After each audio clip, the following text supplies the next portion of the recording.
যারা রাষ্ট্রে থাকবে তার মৌলিক অধিকার চিকিৎসা একটা, শিক্ষা একটা, অন্য একটা, বাসস্থান একটা, এই চারটা মৌলিক অধিকার নিয়ে একটি নাগরিক বাংলাদেশে জন্মগ্রহণ করে, সে যেই ধর্মের হোক না কেন, তার এই চারটা মৌলিক অধিকার অবশ্যই পূরণ করতে হবে রাষ্ট্রকে। রাষ্ট্র কি তা করছে? বাংলাদেশে বাজেটের বিশাল একটা অংশ এই স্বাস্থ্য খাতে আছে, কিন্তু আমরা জানি এটা সব পকেটস্থ হয়ে যায়। ওই বাজেট যদি আপনাদেরকে দেওয়া হতো তাহলে আজকে এখানে এসে রাস্তায় দাঁড়িয়ে আপনাদেরকে চিকিৎসা নেওয়ার জন্য আসতে হতো না। আপনাদের দৌড়গোড়া চিকিৎসা বসতো, এই কমিউনিটি হসপিটাল তৈরি হতো যাতে করে আপনাদেরকে বড় হসপিটালে আপাতত যেতে না হয়। বড় চিকিৎসার জন্য সরকারি হসপিটাল তো আছে। আপনার পত্রিকায় দেখেছেন যে সরকারি হসপিটালের ঔষধ বাইরে কিনতে পাওয়া যায়। কি আমি ঠিক বলছি কিনা বলে?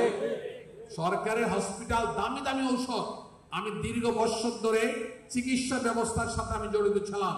আমি নিজের চোখে দেখেছি যে হসপিটালের ঔষধ সরকার দিয়েছে, কিন্তু একটা সিন্ডিকেট চক্র সেটা বাইরে এনে আপনার বিক্রি করে দিয়েছে।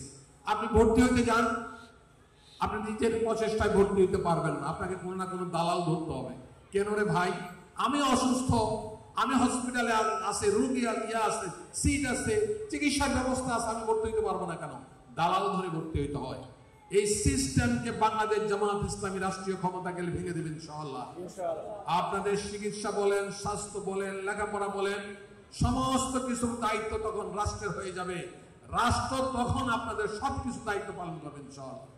আমরা সেরকম একটি রাষ্ট্রের স্বপ্ন দেখি, এবং এই রাষ্ট্র যদি কোরআন দিয়া পরিচালিত হয়, এই রাষ্ট্র যদি ইসলামী রাষ্ট্র হয়, এই রাষ্ট্র যদি আপনার সৎ লোকদের রাষ্ট্র হয়, তাহলে কেবলমাত্র একটি মানবিক বাংলাদেশ, একটি ইনসাফপূর্ণ বাংলাদেশ, একটি সুন্দর বাংলাদেশ কায়েম করা সম্ভব।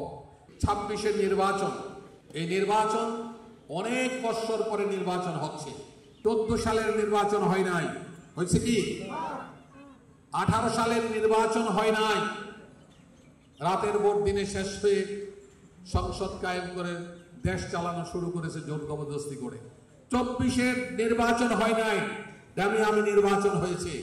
এই তিনটি নির্বাচন বাংলাদেশের মানুষ তার ভোটাধিকার প্রয়োগ করতে পারে নাই।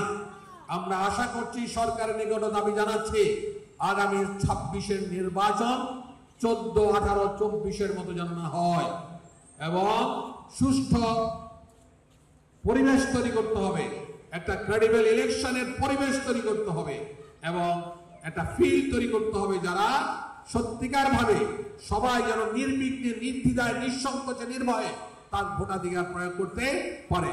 আমাদের বিশ্বাস, আলহামদুলিল্লাহ, আমরা মানুষের কাছে গিয়েছি, মানুষের বিশ্বাস অর্জন করেছি, মানুষ আমাদের প্রতি আস্থা স্থাপন করেছে। আগামীতে বাংলাদেশের পার্লামেন্ট হবে কোরআনের পার্লামেন্ট ইনশাআল্লাহ।